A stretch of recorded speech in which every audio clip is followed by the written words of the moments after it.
Okay, very good morning and welcome to all second year BCom students for the live session on cost and management accounting paper 2. And we were discussing about the causes, reasons for difference of profit shown by cost accountant and financial account. In the previous sessions, we have completed three reasons, three causes for the difference of profit shown by cost account and financial account. And today I'll move on to the fourth reason, that is under recovery of overhead in cost account. Under recovery of overhead in a cost account. ಏನಿದು under recovery of overhead in cost accounts ಅಂತ ಹೇಳಿದ್ರೆ, under recovery means showing less. Under recovery. ಇನ್ನೊಂದು over recovery ಅಂತ next reason ಬರುತ್ತೆ. Ovary ಅಂತ ಹೇಳಿದ್ರೆ over ಅಂದ್ರೆ ಜಾಸ್ತಿ ಅಂತ ಅರ್ಥ. ಸೊ ಅಂಡರ್ ಮೀನ್ಸ್ ಕಡಿಮೆ ತೋರಿಸಿದ್ದು, ಓವರ್ ರಿಕವರಿ ಅಂದ್ರೆ ಜಾಸ್ತಿ ತೋರಿಸಿದ್ದು. So under recovery of overhead means charging the more than the actual expenses. For example, ನೀವು ನಿಮ್ಮ ಪಾಕೆಟಿಂದ 10,000 ರೂಪಾಯಿ ಖರ್ಚು ಮಾಡಿದ್ದೀರಿ ಯಾವುದೋ ಒಂದು ಟ್ರಾನ್ಸಾಕ್ಷನ್ಗೆ. ಖರ್ಚು ಮಾಡಿದ ಅಮೌಂಟ್ 10,000. ಬಟ್ ಬುಕ್ಕಲ್ಲಿ ಎಂಟ್ರಿ ಮಾಡುವಾಗ, ಬುಕ್ಸ್ ಆಫ್ ಅಕೌಂಟ್ಸ್ ಅಲ್ಲಿ ಲೆಡ್ಜರ್ಲಿ ಎಂಟ್ರಿ ಮಾಡುವಾಗ ನೀವು 9,000 ತೋರಿಸ್ತೀರಿ, ಅಂದ್ರೆ 1,000 ಕಡಿಮೆ ತೋರಿಸಿದ್ದೀರಿ. This is under recovery of overhead. ಅರ್ಥ ಆಯ್ತಾ? ಅಂಡರ್ ರಿಕವರಿ ಅಂತ ಹೇಳಿದ್ರೆ charging less than the actual amount spent. Actual amount spent is 10,000, but you have entered only rupees 9,000. So you have less entered 1,000. This is called under recovery. Under recovery of overhead. Overhead meaning ನಾನು ಹೇಳಿರ್ಬೇಕು last ಕ್ಲಾಸಲ್ಲಿ. Aggregate cost of indirect material, indirect labor and indirect expenses are called overhead. Overhead meaning ಅಂತ ಹೇಳಿದೆ ನಾನು, aggregate cost of indirect material, indirect labor, indirect overhead. In other way of explaining the overhead, ಇನ್ನೊಂದು ರೀತಿ ಹೇಳೋದಾದ್ರೆ combined cost of, ಆಗ ನಾನು ಎಗ್ರಿಗೇಟ್ word ಹಾಕೋ ಬದಲು ಇಂಡೈರೆಕ್ಟ್ ವರ್ಡ್ ಹಾಕಿದೆ ಅಷ್ಟೇ, ಬೇರೆ ಏನು ವ್ಯತ್ಯಾಸ ಇಲ್ಲ. ಈಗ ಆಗ ನಾನು ಎಗ್ರಿಗೇಟ್ ಕಾಸ್ಟ್ ಆಫ್ ಎಲ್ಲ ಹೇಳಿದಾನು, ಈಗ ಎಗ್ರಿಗೇಟ್ ಬದಲಿಗೆ ಕಂಬೈನ್ಡ್ ವರ್ಡ್ ಅಂತ ಹಾಕಿದ್ದಾನು. ಕಂಬೈನ್ಡ್ ಕಾಸ್ಟ್ ಆಫ್ ಯಾವುದಲ್ಲ, indirect material, indirect labour, indirect expenses are called overheads. ಈಗ ಎರಡು ಹೇಳಿದಾನು. ಆ ಎಗ್ರಿಗೇಟ್ ವರ್ಡ್ ಬರುವಂಥದ್ದು ಡೆಫಿನೇಷನ್ ಆಫ್ ಓವರ್ ಹೆಡ್ ಬರುತ್ತೆ. ಮೀನಿಂಗ್ ಕೇಳಿದವಾಗ ಕಂಬೈನ್ಡ್ ಅಂತ ಬರ್ತಾರೆ. ಸೊ ಹಾಗಿದ್ರೆ what you mean by overhead ಕೇಳಿದ್ರೆ ಮೀನಿಂಗ್ ಬರೀಬೇಕು. What is the meaning of overhead? ನಿಮ್ಮ ಫಸ್ಟ್ ಚಾಪ್ಟರ್ ಫಸ್ಟ್ ಕಾನ್ಸೆಪ್ಟ್ ಅದೆಯಾ ಮೀನಿಂಗ್ ಆಫ್ ಓವರ್ ಹೆಡ್. ನಾನು ಪುನಃ ನಾನೇ ಮಾಡ್ಲಿಕ್ಕೆ ಉಂಟು. ಫಸ್ಟ್ ಚಾಪ್ಟರ್ ಥಿಯರಿ ಪಾರ್ಟ್ ನಾನು ಮಾಡ್ತೇನೆ ನೆಕ್ಸ್ಟ್, ಆಯ್ತಾ? So meaning of overhead ಹೇಳಿದ್ರೆ, overhead means combined cost of indirect material, indirect labour, indirect overhead. ಅದೇ ರೀತಿಯಲ್ಲಿ definition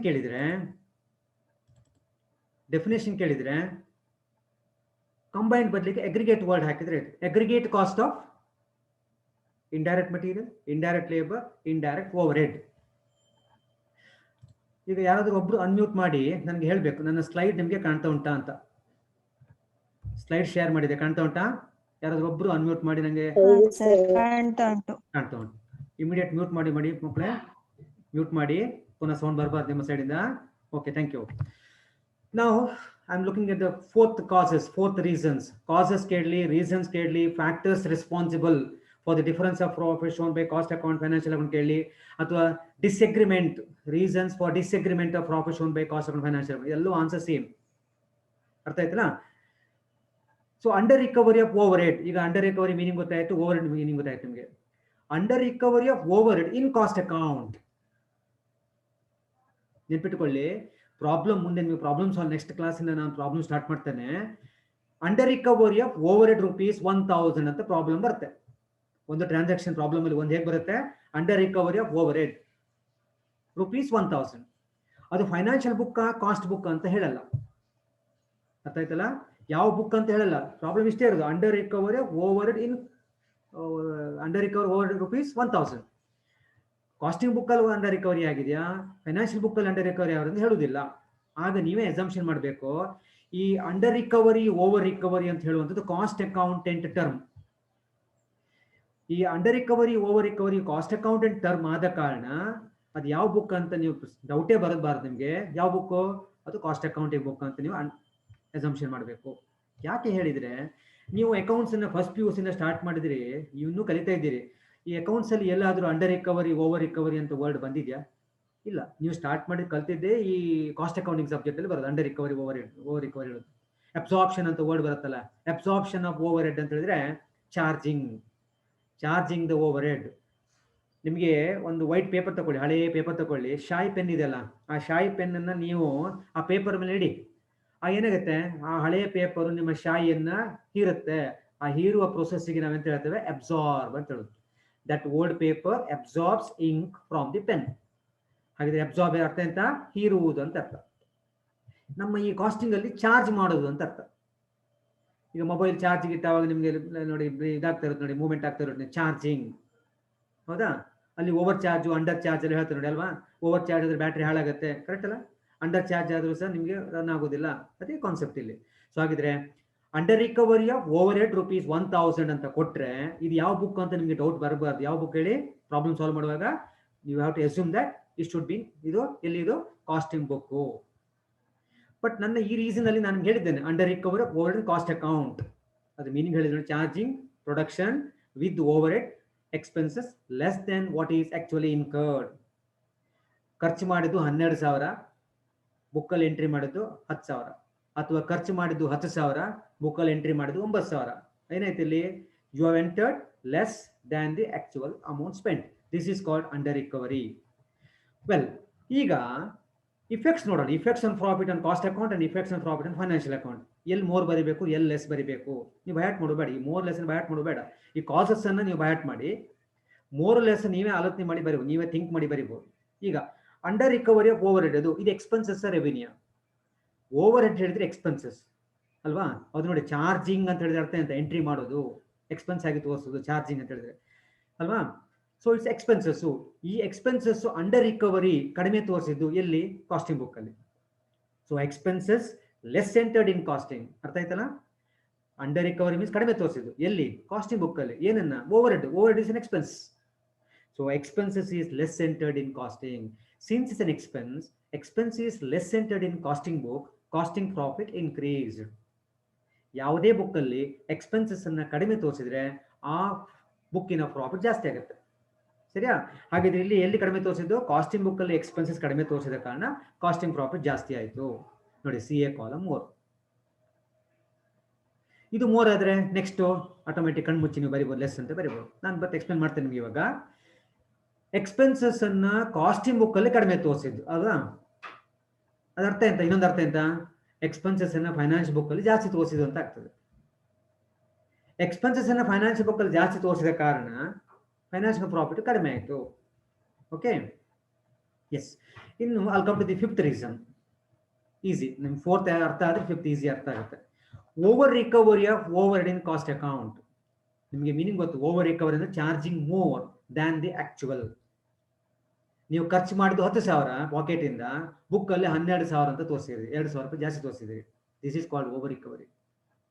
over recovery what? Overhead. Overhead meaning ಗೊತ್ತು ನಿಮಗೆ? Meaning definition ಕಲ್ತ್ಬಿಟ್ರಿ. Over recovery of overhead in ಎಲ್ಲಿ ಹೇಳ್ಬೇಕಂತಾನೆ ಇಲ್ಲ, in costing book. ಯಾಕೆ ಹೇಳಿ?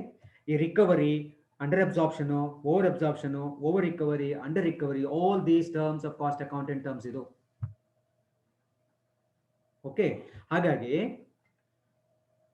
Over recovery of overhead in cost account ಅಂದ್ರೆ ಓವರ್ ರಿಕವರಿ ಅಂತ charging more than the actual. ಜಾಸ್ತಿ ತೋರಿಸಿದ್ದು ಎಲ್ಲಿ? ಕಾಸ್ಟಿಂಗ್ ಬುಕ್ ಅಲ್ಲಿ. ನೋಡಿ, ಎಕ್ಸ್ಪ್ಲನೇಷನ್ ಒಮ್ಮೆ ನೋಡಬೇಕಿದ್ರೆ, charging production with more amount of overhead than the actually incurred that the actually spent. ಈಗ ಎಲ್ಲಿ ಲೆಸ್, ಎಲ್ಲಿ ಮೋರ್ ಅಂತ ಅಲ್ವಾ?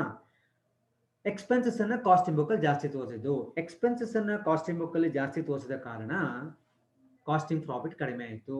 ನೋಡಿ, ಕಾಸ್ಟಿಂಗ್ ಬುಕ್ ಅಲ್ಲಿ ಕಡಿಮೆ ಆಯಿತು. I'll put it in English.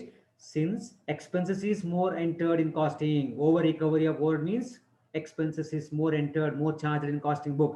Since it's an expense, expense is more entered in costing, costing profit reduced. Costing profit reduced. It means in other way financial profit ಜಾಸ್ತಿ ಆಯಿತು. Expenses ಜಾಸ್ತಿ ಆದ ಕಾರಣ costing profit ಕಡಿಮೆ ಆಯಿತು. ಇನ್ನೊಂದು book ಅಲ್ಲಿ ಉಲ್ಟಾ ಮಾಡಿ ಬರೆದ್ರೆ ಆಯ್ತು. I think these two reasons are very clear to you. Now,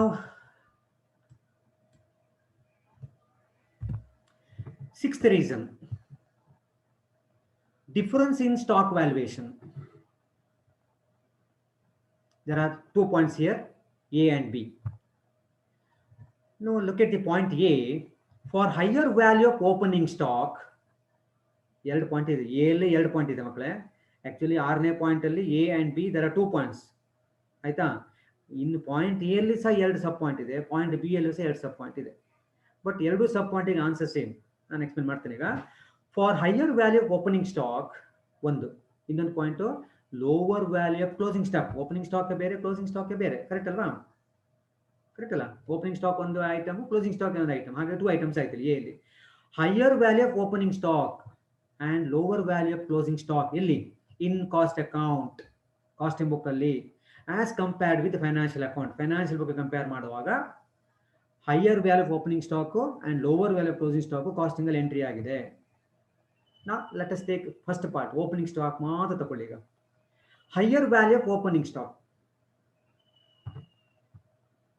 ಈಗ ಮೈ ಕ್ವೆಶ್ಚನ್, ಓಪನಿಂಗ್ ಸ್ಟಾಕ್ ಹೇಳಿದ್ರೆ ಎಕ್ಸ್ಪೆನ್ಸಸ್ ರೆವಿನ್ಯೂ? ನೋಡಿ, ನಿಮಗೆ ಇಲ್ಲಿ ಆಡ್ ಮಾಡುವಾಗ ಲೆಸ್ ಮಾಡುವಾಗ ನಾವು ಫಸ್ಟ್ ಅನಾಲಿಸ್ ಮಾಡೋದು ಟ್ರಾನ್ಸಾಕ್ಷನ್ ಓದುವಂಥದ್ದು. ಓಪನಿಂಗ್ ಸ್ಟಾಕ್ ಅಂತ ಓದಿದ್ದಾನೆ. 2ನೇ ಸ್ಟೆಪ್ ಅಂತ ಕೇಳಿದ್ರೆ, ಈ ಕೊಟ್ಟ ಟ್ರಾನ್ಸಾಕ್ಷನ್ ಎಕ್ಸ್ಪೆನ್ಸಸ್ ರೆವಿನ್ಯೂ ಅಂತ ನೀವೇ ಐಡೆಂಟಿಫೈ ಮಾಡಬೇಕು. ನಿಮಗೆ ನಾನು ಹೆಲ್ಪ್ ಮಾಡ್ತೇನೆ. ಓಪನಿಂಗ್ ಸ್ಟಾಕ್ ಹೇಳಿದ್ರೆ ನಾವು ಫೈನಾನ್ಷಿಯಲ್ ಅಕೌಂಟ್ ಮಾಡುವಾಗ, ಟ್ರೇಡಿಂಗ್ ಅಕೌಂಟ್ ಮಾಡುವಾಗ opening stock debit side entry ಮಾಡ್ತೇವೆ, ಕ್ರೆಡಿಟ್ ಸೈಡ್ ಎಂಟ್ರಿ ಮಾಡ್ತೇವೆ? All opening stock will be entered in the debit side. ಹಾಗಿದ್ರೆ my dear students, please remember that all opening stocks are considered as a expenses. Opening stock ಅಂತ ಹೇಳಿದ್ರೆ expenses. Closing stock ಹೇಳಿದ್ರೆ revenue. By closing stock, by closing stock, correct ಅಲ್ಲ? Credit side entry ಮಾಡೋದಲ್ವಾ? To opening stock, opening stock ಅಂದ್ರೆ opening stock ಹೇಳಿದ್ರೆ ಯಾವುದೇ opening stock ಇಲ್ಲಿ, ಅದು opening stock of raw material, opening stock of work in progress, opening stock of finished goods, any opening stock, any opening stock is considered as an expense. Similarly any closing stock is considered as revenue. ಅರ್ಥ ಆಗ್ತಾ ಉಂಟಲ್ಲ? ಬೇಕಾಗುತ್ತೆ ಇದೆಲ್ಲ ಮುಂದೆ problem ಅಲ್ಲಿ. Yes, opening stock is an expenses, closing stock is revenue. ನಾವು look at the first part. For higher value of opening stock ಅಷ್ಟು ಮಾತ್ರ ತಗೊಳ್ತೇನೆ ನಾನು, lower value of closing stock ಈಗ ತಗೊಳ್ತಾ ಇಲ್ಲ. For higher value of opening stock, ಇಲ್ಲಿ opening stock ಅನ್ನ ಜಾಸ್ತಿ ಎಂಟ್ರಿ ಮಾಡಿದ್ದಾರೆ. ಹೈಯರ್ ವ್ಯಾಲ್ಯೂ ಓಪನಿಂಗ್ ಸ್ಟಾಕ್ ಎಲ್ಲಿ ತೋರಿಸಿದ್ದು? ಕಾಸ್ಟಿಂಗ್ ಬುಕ್ ಅಲ್ಲಿ, as compared with financial account. Costing book ಅಲ್ಲಿ ಓಪನಿಂಗ್ ಸ್ಟಾಕ್ ಅನ್ನ ಜಾಸ್ತಿ ತೋರಿಸಿದ್ದಾರೆ. ಇದು ನಿಮಗೆ ಅರ್ಥ ಆಯ್ತು ಈಗ. Opening stock value is more entered in cost account. ನಾವು ಅನಾಲಿಸ್ ಮಾಡಬೇಕೀಗ, whether is expense or revenue. Opening stock is an expense, ಸರಿಯಲ್ಲ? This expenses is more entered in which book? This expenses is more entered in costing. Expenses costing ಅಲ್ಲಿ ಜಾಸ್ತಿ ತೋರಿಸಿದ ಕಾರಣ, expenses casting book ಅಲ್ಲಿ ಜಾಸ್ತಿ ತೋರಿಸಿದ ಕಾರಣ ಕಾಸ್ಟಿಂಗ್ ಪ್ರಾಫಿಟ್ ಕಡಿಮೆ ಆಯಿತು. ಕರೆಕ್ಟ್ ನೋಡಿ? C A column less. C A column less ಆದ್ರೆ ಇನ್ನೊಂದು ಕಾಲಮ್ ಅಲ್ಲಿ ಕಣ್ಮುಚ್ಚಿ ಮೋರ್ ಅಂತ ಬರೀ. ಇದು ಅರ್ಥ ಆಯ್ತಾ? ಈಗ ಸೆಕೆಂಡ್ ಪಾರ್ಟ್ ನೋಡಿ, ಕ್ಲೋಸಿಂಗ್ ಸ್ಟಾಕ್ ನೋಡಿ. ಈಗ ಎಂತ ಇದು? Lower value of closing stock, lower value of closing stock in cost account. ನಾವು ಐಟಮ್ ಇಸ್ ಕ್ಲೋಸಿಂಗ್ ಸ್ಟಾಕ್. ನಾವು lower value of closing stock in cost account. So closing stock ಅನ್ನ costing book ಅಲ್ಲಿ ಕಡಿಮೆ ತೋರಿಸಿದ್ದಾರೆ, ಲೋವರ್ ವ್ಯಾಲ್ಯೂ ಕಡಿಮೆ ತೋರಿಸಿದ್ದಾರೆ. So closing stock is less entered in cost account book when compared to financial account. Now, whether closing stock is an expense or revenue? ನಾನು ಆಗಲೇ ಹೇಳಿದೆ ನಿಮಗೆ, by closing stock credit side ಬರುವುದು ಎಲ್ಲವೂ ಸಹ revenue.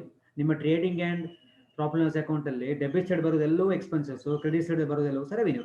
So by closing stock ಆದ ಕಾರಣ ಇದು ರೆವಿನ್ಯೂ. ರೆವಿನ್ಯೂ ಲೋವರ್ ವ್ಯಾಲ್ಯೂ ಇನ್ ಕ್ಲೋಸಿಂಗ್ ಸ್ಟಾಕ್, ರೆವಿನ್ಯೂ ಕಡಿಮೆ ತೋರಿಸಿದ್ದು ಎಲ್ಲಿ? ಕಾಸ್ಟಿಂಗ್ ಅಲ್ಲಿ. ರೆವಿನ್ಯೂ ಅಂದ್ರೆ ಪ್ರಾಫಿಟ್, ಪ್ರಾಫಿಟ್ ಅನ್ನ ಕಾಸ್ಟಿಂಗ್ ಬುಕ್ ಅಲ್ಲಿ ಕಡಿಮೆ ತೋರಿಸಿದ ಕಾರಣ, ಪ್ರಾಫಿಟ್ ಅನ್ನ ಕಾಸ್ಟಿಂಗ್ ಬುಕ್ ಅಲ್ಲಿ ಕಡಿಮೆ ತೋರಿಸಿದ ಕಾರಣ ಕಾಸ್ಟಿಂಗ್ ಪ್ರಾಫಿಟ್ ಲೆಸ್. ನೋಡಿ, ಓಪನಿಂಗ್ ಸ್ಟಾಕ್, ಕ್ಲೋಸಿಂಗ್ ಸ್ಟಾಕ್ ಎರಡು ಟ್ರಾನ್ಸಾಕ್ಷನ್, ಸಬ್ ಟ್ರಾನ್ಸಾಕ್ಷನ್ ಇದು ಆನ್ಸರ್ ಸೇಮ್ ನೋಡಿ. ಕರೆಕ್ಟಾ? Closing stock in cost account ಕಡಿಮೆ ತೋರಿಸಿದ್ದು, closing stock is revenue, revenue is less entered in cost account.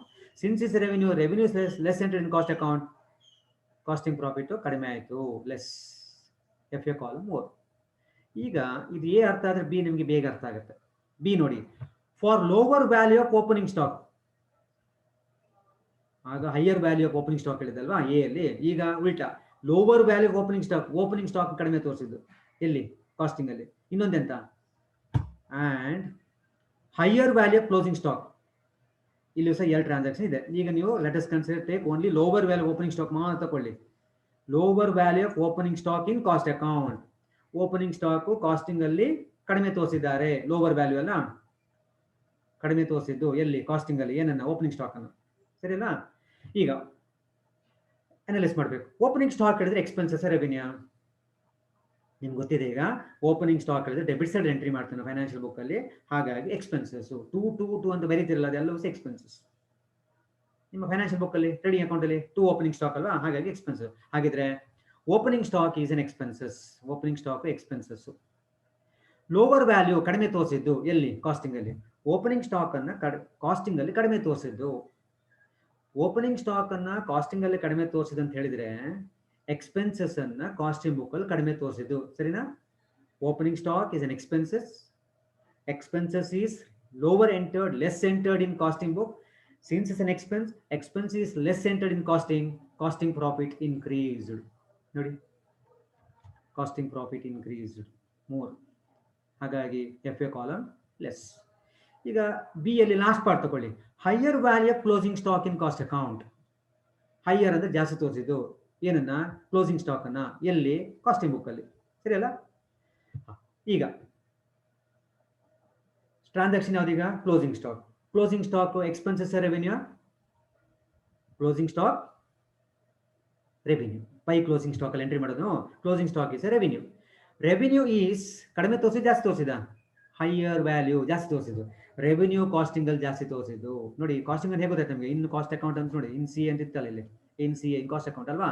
Revenue casting ಅಲ್ಲಿ ಜಾಸ್ತಿ ತೋರಿಸಿದ್ದು. ರೆವಿನ್ಯೂ ಅರ್ಥ ಅಂತ ಲಾಭ. ಲಾಭ ಅಂದ್ರೆ ಪ್ರಾಫಿಟ್. ಲಾಭ ಪ್ರಾಫಿಟ್ ರೆವಿನ್ಯೂ ಕಾಸ್ಟಿಂಗ್ ಅಲ್ಲಿ ಜಾಸ್ತಿ ತೋರಿಸಿದ ಕಾರಣ ಆಟೋಮ್ಯಾಟಿಕಲಿ ಕಾಸ್ಟಿಂಗ್ ಪ್ರಾಫಿಟ್ ಜಾಸ್ತಿ. ಸಿ ಎ ಕಾಲಮ್ ಜಾಸ್ತಿ, ಎಫ್ ಎ ಕಾಲಮ್ ಲೆಸ್. ನೀವು ಈ 7 ಕಾಸಸ್ ಅನ್ನು ಬೈ ಹಾರ್ಟ್ ಮಾಡಿ. C A column, F A column less ಮತ್ತು ಮೋರ್ ಅನ್ನು ನೀವು ಮನಸ್ಸಲ್ಲಿ ಆಲೋಚನೆ ಮಾಡಿ ಬರಿಬಹುದು. ಅರ್ಥ ಆಯ್ತಲ್ಲ? ಇದು ಥಿಯರಿ ಎಕ್ಸಾಮ್ಗೆ ಇಂಪಾರ್ಟೆಂಟ್, ಬಂದೇ ಬರ್ತದೆ. ಪ್ರತಿ ವರ್ಷ ಕ್ವಶನ್ ಪೇಪರ್ ಇದೆ, ಬಂದೇ ಬರ್ತದೆ. ಎಸ್. ನಾವು come to the last reason or last causes for difference of profit shown by cost account and financial account. A, excess depreciation in cost account. ಅರ್ಥ ಏನು?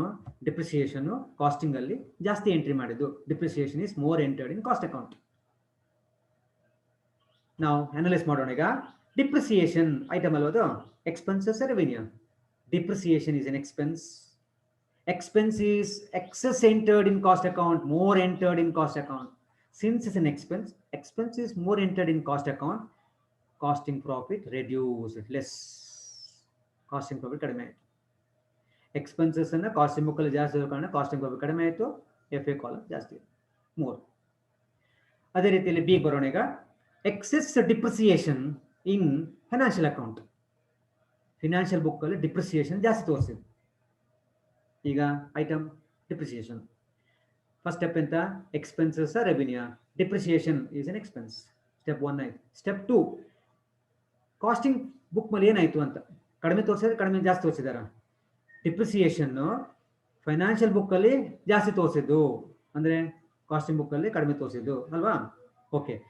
Depreciation is an expense. Expense is more entered in F A financial account. Since it's an expense, expense is more entered in financial account. Financial account profit reduced. FA column less, CA column more. ಅದು ಹೀಗೂ ಹೇಳ್ಬೋದು. Excess depreciation financial account ಅಂದ್ರೆ financial book ಅಲ್ಲಿ ಜಾಸ್ತಿ ತೋರಿಸಿದ್ದು, casting ಅಲ್ಲಿ ಕಡಿಮೆ ತೋರಿಸಿದ್ದು. ಕಾಸ್ಟಿಂಗ್ ಅಲ್ಲಿ ಡಿಪ್ರಿಸಿಯೇಷನ್ ಎಕ್ಸ್ಪೆನ್ಸಸ್ ಕಡಿಮೆ ತೋರಿಸಿದ ಕಾರಣ ಕಾಸ್ಟಿಂಗ್ ಪ್ರಾಫಿಟ್ ಜಾಸ್ತಿ ಆಯಿತು, FA ಕಾಲಮ್ ಕಡಿಮೆ. ಇದು 7 ರೀಸನ್ಸ್. ಈಗ ಯಾರಾದ್ರೂ ಒಬ್ರು ಅನ್ಮ್ಯೂಟ್ ಮಾಡಿ, ನಾನು ಪಾಠ ಮಾಡಿದ ನಿಮ್ಗೆ ಅರ್ಥ ಆಗ್ತಾ ಉಂಟಾ? ಯಾರಾದ್ರೂ ಒಬ್ರು ಹೇಳ್ಬೇಕು ನನಗೆ ಅರ್ಥ ಆಗ್ತಾ ಇದೆಯಾ, ಅರ್ಥ ಆಗ್ತಾ ಇಲ್ವಾ ಅಂತ. ಅನ್ಮ್ಯೂಟ್ ಮಾಡಿ ಯಾರು ಬೇಕಿದ್ರೆ ಹೇಳ್ಬೋದು.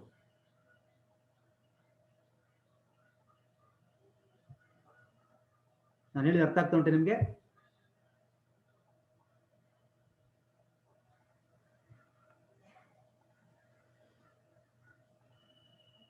ಯಾರಾದ್ರೂ ಒಬ್ರು ರಿಪ್ಲೈ ಮಾಡಿ.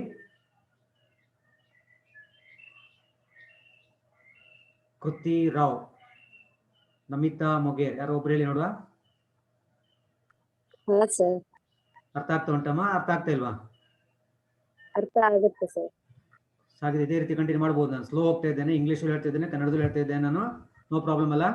ಅರ್ಥ ಆಗುತ್ತೆ sir. Okay, thank you. So mute ಮಾಡ್ಕೊಳ್ಳಿ ಇಮಿಡಿಯೇಟ್ ಇಬ್ರು ಸಹ. Thank you. ಈಗ ನಾನು ಥಿಯರಿಗೆ ಪಾರ್ಟ್ ಮುಗಿತು ಇಲ್ಲಿಗೆ. ನೆಕ್ಸ್ಟ್ ಈಗ ರೀಕನ್ಸಿಲೇಷನ್ ಸ್ಟೇಟ್ಮೆಂಟ್ ಫಾರ್ಮೇಟ್ ನೋಡೋಣ. ಈಗ reconciliation statement format. Heading reconciliation statement ಅಂತ ಬರೀಬೇಕು. Heading reconciliation statement. ಒಟ್ಟಿಗೆ 3 ಕಾಲಮ್ಸ್ ಬೇಕು. 3 columns R required. First column particulars, second column and last column amount. Inner column, inner column ಮತ್ತು ಔಟರ್ ಕಾಲಮ್ ಇದ್ದಾಗೆ 2 amount column. Particulars ಕಾಲಮ್ಗೆ space ಜಾಸ್ತಿ ಬೇಕು, amount ಕಾಲಮ್ಗೆ amount ಬರಲಿಕ್ಕೆ space, last amount column ಅದು ಸಹ amount column space, amount ಬರಲಿಕ್ಕೆ space ಜಾಸ್ತಿ ಬೇಕಂತಿಲ್ಲ. Okay, ಮೊದಲಿಗೆ ನೀವು profit as per cost account ತಗೊಂಡ್ರು ಅಡ್ಡಿಲ್ಲ, you can write profit as per financial book ಬರೆದ್ರು ಪರವಾಗಿಲ್ಲ. It is left to you. ತಿಳ್ಕೊಳ್ಳಿ, ಮೊದಲಿಗೆ ರೀಕನ್ಸಿಲಿಯೇಷನ್ ಸ್ಟೇಟ್ಮೆಂಟ್ ಅಲ್ಲಿ ಫಸ್ಟಿಗೆ you have to write profit as per cost account or ಅಥವಾ profit as per financial account, ಯಾವುದಾದ್ರು ಒಂದು ಮಾತ್ರ ಬರಿಬೇಕು, ಎರಡನ್ನು ಬರೀಲಿಕ್ಕಿಲ್ಲ. ಬ್ರಾಕೆಟ್ ಅಲ್ಲಿ BP ಬೇಸ್ ಪ್ರಾಫಿಟ್, ಇದು ಮೈ ಡಿಯರ್ ಸ್ಟೂಡೆಂಟ್ಸ್, ಈ ಬೇಸ್ ಪ್ರಾಫಿಟ್ ಅಲ್ಲಿ ಕಾನ್ಸೆಪ್ಟ್ ಉಂಟಲ್ಲ BP, ಇದು ನನ್ನ ಮೈ ಓನ್ ಕಾನ್ಸೆಪ್ಟ್, ನನ್ನದೇ ಸ್ವಂತ ಕಾನ್ಸೆಪ್ಟ್. ಇದು ನಿಮಗೆ ಬೇರೆ ಯಾವ ಟೆಕ್ಸ್ಟ್ ಬುಕ್ ಅಲ್ಲೂ ಸಿಗುದಿಲ್ಲ. ಈ ಬೇಸ್ ಪ್ರಾಫಿಟ್ BP ಹೇಳೋ ಕಾನ್ಸೆಪ್ಟ್ ನನ್ನ ಟೆಕ್ಸ್ಟ್ ಬುಕ್ ಅಲ್ಲಿ ಮಾತ್ರ ಸಿಗುತ್ತೆ ನಿಮಗೆ. ನಾನು ನಿಮಗೆ ನನ್ನ ಟೆಕ್ಸ್ಟ್ ಬುಕ್ ಪರ್ಚೇಸ್ ಮಾಡ್ಬೇಕಂತ ನಾನು ಹೇಳ್ತಾ ಇಲ್ಲ. ನೀವು ಪಾಠ ಕೇಳಿ ಟೆಕ್ಸ್ಟ್ ಬುಕ್ ಪರ್ಚೇಸ್ ಮಾಡಬೇಕು ಬೇಡ ಅಂತಾನೆ ಹೇಳ್ತೇನೆ ನಾನು. ಅರ್ಥ ಆಯ್ತಾ? Okay, because I am not marketing, ನನಗೆ ಅದು ಅವಶ್ಯಕತೆ ಇಲ್ಲ. ಸೊ ಬೇಸ್ ಪ್ರಾಫಿಟ್ ನಿಮಗೆ ಬೇರೆ ಯಾವುದೋ ಟೆಕ್ಸ್ಟ್ ಬುಕ್ ಅಲ್ಲಿ ಹೇಳಿದ್ರೆ ನಾನು ಅಲ್ಲಿ ಗಿವ್ 5,000 rupees ನಿಮಗೆ ಪ್ರೈಸ್. ಬೇರೆ ಯಾವ ಟೆಕ್ಸ್ಟ್ ಬುಕ್ ಅಲ್ಲಿ ನಿಮಗೆ ಸಿಕ್ಕಿದ್ರೆ ಹೇಳಿ.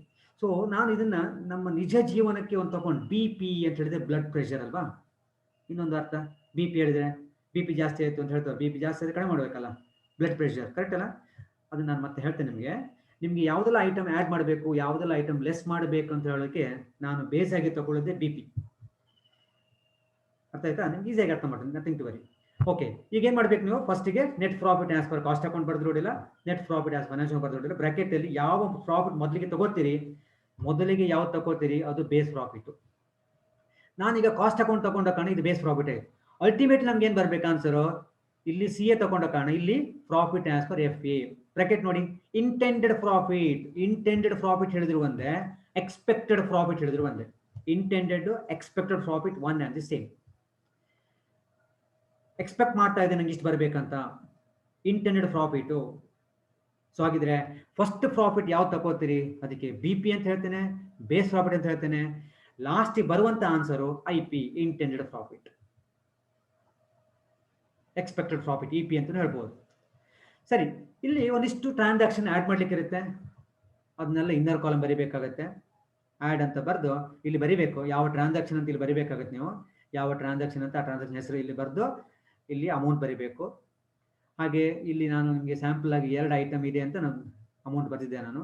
ಈ net profit as per cost account base profit ಅನ್ನು ಲಾಸ್ಟ್ ಔಟರ್ ಕಾಲಮ್ ಬರ್ಲಿಕ್ಕೆ ನೋಡಿ, ಔಟರ್ ಕಾಲಮ್ ಬರ್ಲಿಕ್ಕೆ ಇದು ಆಡ್ ಮಾಡಿದ ಐಟಮ್ ಇಲ್ಲಿ ಇನ್ನರ್ ಕಾಲಮ್ ಬರೆದು ಇವೆರಡನ್ನ ಟೋಟಲ್ ಮಾಡಿ ನಾವು ಔಟರ್ ಕಾಲಮ್ ಬರ್ದೇನಾ ಇಲ್ಲಿ, ಸರಿ ಅಲ್ವಾ? ಆಮೇಲೆ ಈ ಅಮೌಂಟ್ ಮತ್ತು ಈ ಅಮೌಂಟ್ ಎರಡು ಟೋಟಲ್ ಮಾಡಬೇಕು. ಇಲ್ಲಿ ಇದೆರಡು ಅಮೌಂಟನ್ನು ಟೋಟಲ್ ಮಾಡಬೇಕು. ಹಾಗೆ ಈ ಟೋಟಲ್ ಬಂತು. ಲೆಸ್ ಒಂದು 2 ಟ್ರಾನ್ಸಾಕ್ಷನ್ ಇದೆ ಅಂತ ನಾನು ಲೆಕ್ಕ ಹಾಕಿದ್ದೇನೆ ಇಲ್ಲಿ. ಆ ಲೆಸ್ ಇರೋ ಟ್ರಾನ್ಸಾಕ್ಷನ್ ಇಲ್ಲಿ ಎಂಟ್ರಿ ಮಾಡಿ ಅದರ ಟೋಟಲ್ 2 ಟೋಟಲ್ ಇಲ್ಲಿ ಬರೆದೆ ನಾನು. ಈ ಟೋಟಲ್ ಇಲ್ಲಿ ಬರೋ ಟೋಟಲ್ ಮತ್ತೆ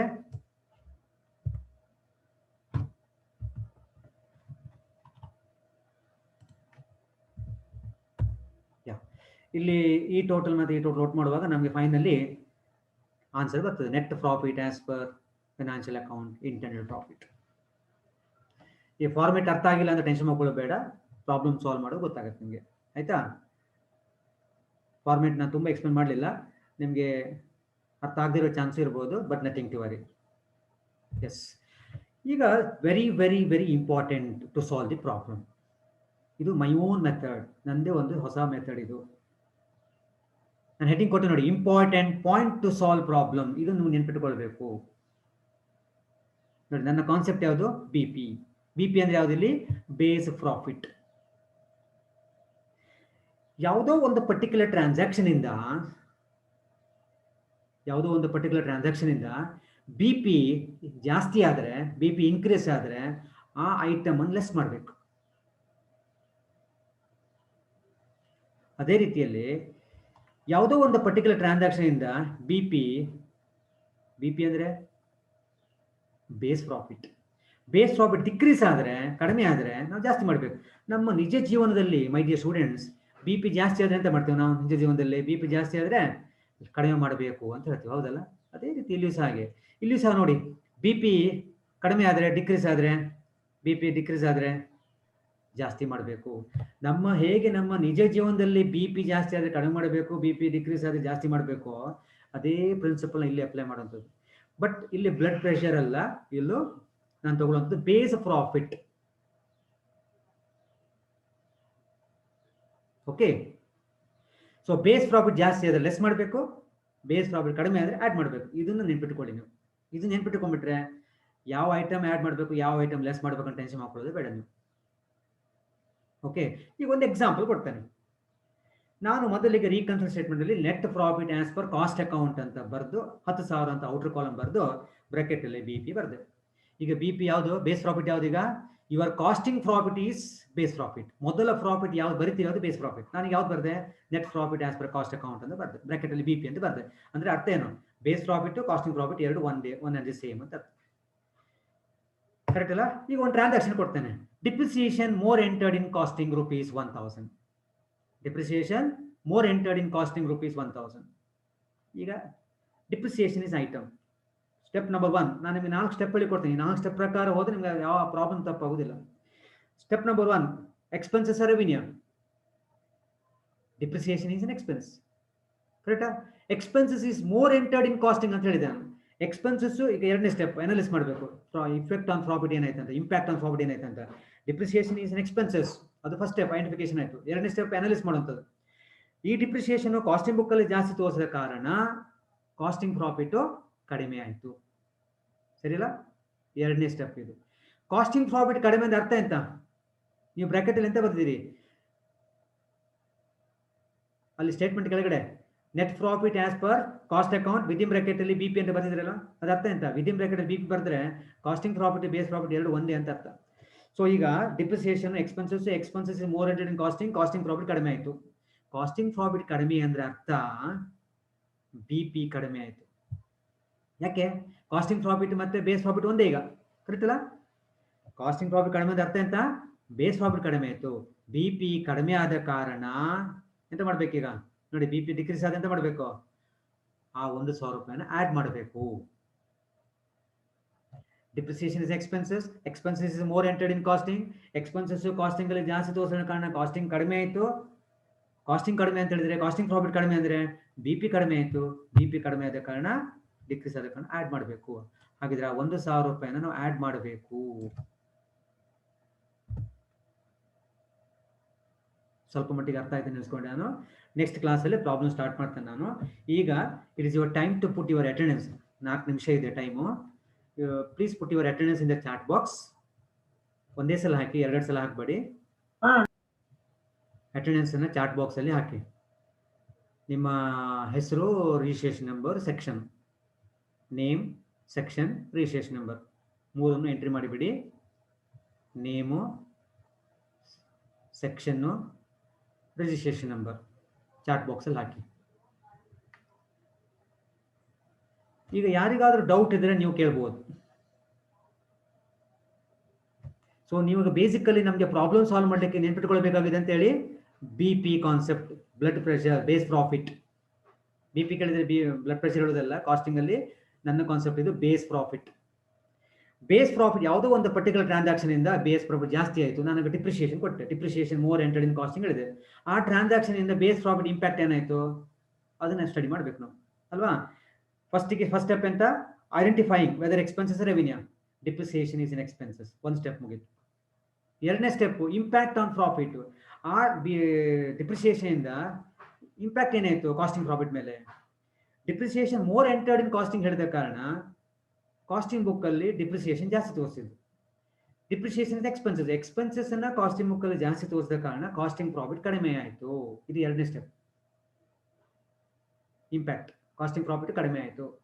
ಸರಿಯಲ್ಲ? ಅರ್ಥ ಆಯ್ತು ಎರಡನೇ ಸ್ಟೆಪ್. ಮೂರನೇ ಸ್ಟೆಪ್ ಕಾಸ್ಟಿಂಗ್ ಪ್ರಾಫಿಟ್ ಕಡಿಮೆ ಅಂದ್ರೆ ಅರ್ಥ ಎಂತ? ಬಿ ಪಿ ಕಡಿಮೆ ಆಯಿತು. ಕಾಸ್ಟಿಂಗ್ ಪ್ರಾಫಿಟ್ ಕಡಿಮೆ ಅಂದ್ರೆ ಅರ್ಥ ಎಂತ? ಬೇಸ್ ಪ್ರಾಫಿಟ್ ಕಡಿಮೆ ಆಯಿತು. ಯಾಕೆ ಹೇಳಿ? ಕಾಸ್ಟಿಂಗ್ ಪ್ರಾಫಿಟ್ ಬೇಸ್ ಪ್ರಾಫಿಟ್ ಒಂದೇ. ಯಾಕೆ ನಾವು ಕಾಸ್ಟಿಂಗ್ ಪ್ರಾಫಿಟ್ ಬೇಸ್ ಪ್ರಾಫಿಟ್ ಒಂದೇ ಅಂತ ಹೇಳ್ತೀನಿ? ಯಾಕೆ ಹೇಳ್ತಿದ್ದೆ ನಾನು? ನೀವು ಫಸ್ಟಿಗೆ ಯಾವ ಪ್ರಾಫಿಟ್ ಬರ್ತಿದ್ದು ಸ್ಟೇಟ್ಮೆಂಟ್ ಆನ್ಸರ್ ಮಾಡುವಾಗ? Net profit as per cost account within bracket B P ಅಂತ ಬರ್ತಿದ್ದೀರಿ. ಅದರ ಅರ್ಥ ಎಂತ? ವಿದಿನ್ ಬ್ರಾಕೆಟ್ ಬಿ ಪಿ ಬರ ಅರ್ಥ ಎಂತ? ಬೇಸ್ ಪ್ರಾಫಿಟ್ ಕಾಸ್ಟಿಂಗ್ ಪ್ರಾಫಿಟ್ ಎರಡು ಒಂದೇ ಅಂತ ಅರ್ಥ. ಸರಿಯಾ? ಸೊ ಈಗ ಡಿಪ್ರಿಸಿಯೇಷನ್ ಮೋರ್ ಎಂಟರ್ಡ್ ಇನ್ ಕಾಸ್ಟಿಂಗು, ಹಾಗಾಗಿ ಕಾಸ್ಟಿಂಗ್ ಪ್ರಾಫಿಟ್ ಕಡಿಮೆ ಆಯಿತು. ಕಾಸ್ಟಿಂಗ್ ಪ್ರಾಬ್ಲಮ್ ಕಡಿಮೆ ಅರ್ಥ ಎಂತ? ಕಾಸ್ಟಿಂಗ್ ಪ್ರಾಬ್ಲಮ್ ಕಡಿಮೆ ಅಂದರೆ ಬಿ ಪಿ ಕಡಿಮೆ ಆಯಿತು. ಸರಿಯಾ?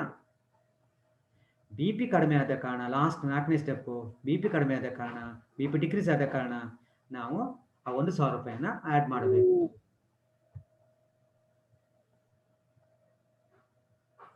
Okay, today by evening I will send you the problem. ಆ ಪ್ರಾಬ್ಲಮ್ ಬರ್ಕೊಳ್ಳಿ ನೋಟ್ಬುಕ್ಕಲ್ಲಿ. ನೆಕ್ಸ್ಟ್ ಕ್ಲಾಸಲ್ಲಿ ಆನ್ಲೈನ್ ಕ್ಲಾಸ್ ನೀವು ನೋಡುವಾಗ, ವಾಚ್ ಮಾಡುವಾಗ ನೀವು ಬುಕ್ಕಲ್ಲಿ ಬರ್ಕೊಂಡ ಪ್ರಾಬ್ಲಮನ್ನು ನೋಡಿಕೊಂಡು ನಾನು ಆನ್ಸರ್ ಮಾಡ್ತಾ ಹೋಗ್ತೇನೆ ನಾನು. ಸೊ ನೀವೇನು ಮಾಡಬೇಕು, before attending the online class or video class ನೀವು ವಾಚ್ ಮಾಡೋ ಮೊದಲು, ರೆಕಾರ್ಡೆಡ್ ಕ್ಲಾಸನ್ನು ವಾಚ್ ಮಾಡೋ ಮೊದಲು ನೀವು ನಾನು ಕಳಿಸಿದ ಒಂದು ಪ್ರಾಬ್ಲಮನ್ನು ಬರ್ಕೊಳ್ಬೇಕು ಫಸ್ಟ್ ನೋಟ್ಬುಕ್ಕಲ್ಲಿ. ಆನಂತರ ನನ್ನ ವಿಡಿಯೋ ಆನ್ಲೈನ್ ಕ್ಲಾಸ್ ಕೇಳಿದ್ರು ಓಡಿಲ್ಲ, ರೆಕಾರ್ಡೆಡ್ ಕ್ಲಾಸ್ ಕೇಳಿದ್ರು ಓಡಿಲ್ಲ, ಆನಂತರ ನೀವು ಮತ್ತೆ ನೋಟ್ಬುಕ್ಕಲ್ಲಿ ಆನ್ಸರ್ನ ಬರ್ಕೊಳ್ಳಿ. ಆನ್ಸರ್ನು ಸಹ ನಿಮ್ಗೆ ನಾನು ಕಳಿಸಿಕೊಡ್ತೇನೆ ಬೇಕಿದೆ. ಪಿ ಪಿ ಟಿ ನಿಮ್ಗೆ ಬರ್ಕೊಳ್ಳಿಕ್ಕೆ ಆಗಿಲ್ಲ ಅಂದರೆ ಬಹುಶಃ ನಾನು ಪಾಠ ಮಾಡೋದು ನಾನು ಹೇಳ್ದಂಗೆ ಕೇಳ್ತಾ ನೀವು ಬರ್ತಾ ನಿಮ್ಗೆ ಆನ್ಸರ್ ಆಗಿ ಹೋಗುತ್ತೆ. ನಾನು ಕ್ಲಾಸ್ ರೂಮಲ್ಲಿ ಹೇಗೆ ಅದೇ ರೀತಿ ಹೋಗ್ತೇನೆ, ನಿಧಾನ ಹೋಗ್ತೇನೆ ನಾನು. ಮೊದಲ 3-4 ಪ್ರಾಬ್ಲಮ್ ಮಕ್ಕಳು ಅರ್ಥ ಆದ್ರೆ ನಿಮಗೆ ರೀಕನ್ಸಿಲೇಷನ್ ಅರ್ಥ ಆಯ್ತು ನೋಡಿ. ವೆರಿ ಸಿಂಪಲ್ ಮೆಥಡ್ ನಂದು. ಬಿ ಪಿ, ಬ್ಲಡ್ ಪ್ರೆಷರ್ ಜಾಸ್ತಿ ಆದರೆ ಕಡಿಮೆ ಮಾಡಬೇಕಲ್ಲ, ಅದೇ ಪ್ರಿನ್ಸಿಪಲ್. ಬಿ ಪಿ ಜಾಸ್ತಿ ಆದರೆ ಕಡಿಮೆ ಮಾಡಬೇಕು, ಬಿ ಪಿ ಕಡಿಮೆ ಆದರೆ ಡಿಕ್ರೀಸ್ ಆದರೆ ಆ್ಯಡ್ ಮಾಡಬೇಕು.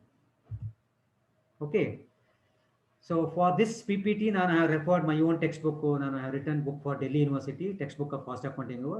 ಆಮೇಲೆ ನಿಮ್ಮ ಮಂಗಳೂರು ಯೂನಿವರ್ಸಿಟಿಗೂ ಸಹ ಬುಕ್ ಬರ್ತದೆ, ಇನ್ನೊಂದು 1 ತಿಂಗಳಲ್ಲಿ ಬರ್ಬೋದು, ಪಬ್ಲಿಷ್ ಆಗ್ಬೋದು. Okay, any doubt you can ask ನಾವು. ಈಗ ನೀವು ಬೇಕಾದ್ರೆ ಅನ್ಮ್ಯೂಟ್ ಮಾಡಿ, ಲಾಸ್ಟ್ 1 ಮಿನಿಟ್ ಇದೆ, ಯಾರಿಗಾದ್ರು ಏನು ಡೌಟ್ ಇದ್ರೆ ಕೇಳ್ಬೋದು. 10:05 ನಂತರ ನಾನು ಕ್ಲಾಸಿಗೆ ಅಡ್ಮಿಟ್ ಮಾಡಲ್ಲ, ಯಾಕಂದ್ರೆ ಇವತ್ತು ಒಳ್ಳೆ ರೀತಿಯಲ್ಲಿ ಆಯ್ತು ಕ್ಲಾಸ್, ನನಗೆ ಯಾವ ಡಿಸ್ಟರ್ಬ್ ಆಗಿಲ್ಲ. Thanks to every one. ನೀವು ಜಾಯ್ನ್ ಆಗೋಗ್ಲಿ ಮ್ಯೂಟ್ ಮಾಡ್ಕೊಳ್ಬೇಕು. Very good. ಇವತ್ತಿನ ಕ್ಲಾಸ್ ನನಗೇನು ಡಿಸ್ಟರ್ಬ್ ಆಗಿಲ್ಲ. ನಿಮಗೆ online class is not compulsory, ಬರಲೇಬೇಕು ನಾನು ಹೇಳೋದಿಲ್ಲ. ನಿಮಗೆ ಇವತ್ತು ಇಂಟರ್ನೆಟ್ ಸಮಸ್ಯೆ ಇರ್ಬೋದು, ನನಗೂ ಸಹ ಇಂಟರ್ನೆಟ್ ಸಮಸ್ಯೆ ಇತ್ತು, ನನಗೆ ಬೇರೆ ಒಂದು ವ್ಯವಸ್ಥೆ ಮಾಡ್ಕೊಂಡಿದ್ದಾನೆ. ರೆಕಾರ್ಡೆಡ್ ಕ್ಲಾಸನ್ನು ನೋಡ್ಬೋದು. ಸಪೋಸ್ ನನಗೂ ಸಹ ಆನ್ಲೈನ್ ಕ್ಲಾಸೇ ಮಾಡಲಿಕ್ಕೆ ನಾನು ರೆಕಾರ್ಡ್ ಕ್ಲಾಸನ್ನು ಮಾಡಿ ಕಳಿಸ್ತೇನೆ ನಾನು. ಓಕೆ, ಸೊ ರೆಕಾರ್ಡೆಡ್ ಕ್ಲಾಸಲ್ಲಿ ಅಲ್ಲಿ ಸಹ ಅಟೆಂಡೆನ್ಸ್ ಆಗಲಿಕ್ಕೆ ಅವಕಾಶ ಉಂಟು. ಯಾವುದಾದ್ರು ಒಂದು ಕಡೆ ಅಟೆಂಡೆನ್ಸ್ ಇದ್ದರೆ ಆಯ್ತು ನಿಮಗೆ. ಓಕೆ, ಡೌಟ್ಸ್ ಇದ್ದರೆ ಕೇಳಿ ಪ್ಲೀಸ್.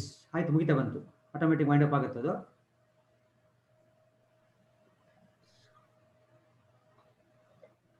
ಲೆಸ್ ದೆನ್ 1 ಮಿನಿಟ್ ಮುಗಿತಾ ಬಂತು. ಯಾರಿಗೆ ಡೌಟ್ ಇಲ್ವಾ? Yes, thank you very much. Doubt ಇದೆ ಪ್ಲೀಸ್ ಕೇಳಿ. Or you can over phone ಸಹ ಕೇಳ್ಬೋದು, ತೊಂದರೆ ಇಲ್ಲ. ಈಗ ಕಟ್ ಆಗುತ್ತೆ, ಮುಗಿತಾ ಬಂತು. Thank you very much. Thank you. ಒಂದು ಡೌಟ್ ಇದ್ರೆ ಕೇಳಮ್ಮ.